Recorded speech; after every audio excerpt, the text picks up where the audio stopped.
I think the people who actually get results and get gains, make moves, they're the guys who not only train hard and consistently, that's the fucking biggest aspect there is. Whether or not you've got good genetics, shit genetics, a good training style, and maybe kind of a less than optimal training style, you're never going to get shit if you're not doing this shit on a consistent basis for a long term or a routine. I mean, not even a training style, but just can get themselves into a routine that they actually like, that they can actually kind of stick with. Honestly, that's a pretty big part of the puzzle right there. We've all got a pretty reasonable potential to get good at kind of anything.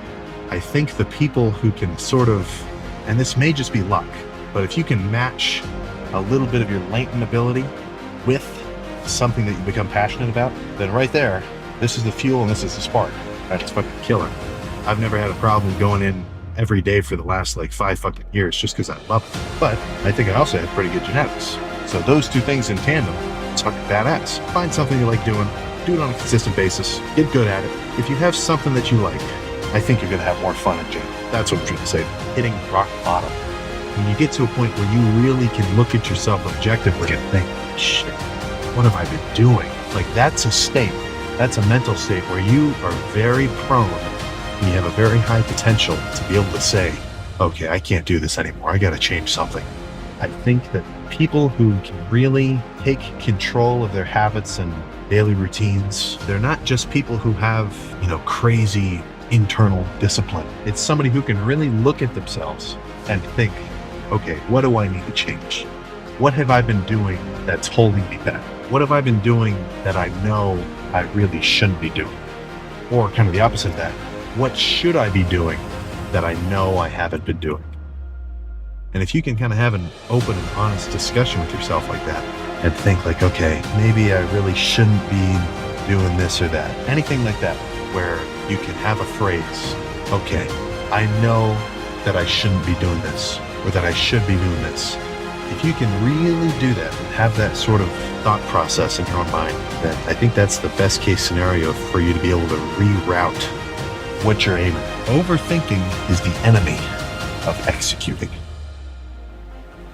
If you really actually want to do that shit, if this is the big ass goal, chop it down as small as you fucking can. Okay, I got to work on my cardio. All right, Stairmaster, however many minutes a day. Gradually increase that. Go on longer hikes, whatever. Talk to people who may know a thing about it, right? Get some more information, learn about it. Just gradually become more proficient in the realm of whatever you're going after. And over time, you're actually going to start seeing, oh crap, this is going to happen. And honestly, that is an absolute game changer of a mental state. The beginning of any legit endeavor, if you actually want to hunker down and do something that's not just like short term, is kind of tricky because you don't have any results. You're really going into shit blind. But once you actually start making some fucking gains, of course, I'm not going to transition this into lifting because that's my deal, that's my shit. Once you really start making legit gains and you have some tangible proof that what you've been doing has been working, then you get that moment of, okay, now we're making moves. Now we're actually getting somewhere.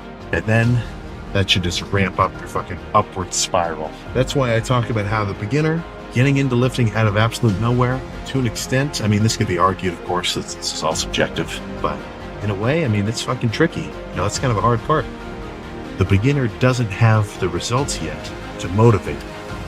When I go into the gym, I get to do my workout. I know what I'm doing. I get to have a good time. And then I get to finish the workout knowing I went fucking hard. I'm doing something that's progressing me gains-wise. And I get to fucking look at myself pumped up and say, oh my God, that's fucking sick. There's no chance I'm not going to go to the gym the next day. Or the day after, or the day after, the day after, right? Onward, right? The guy who likes walking is going to walk further than the guy who likes the destination. You understand?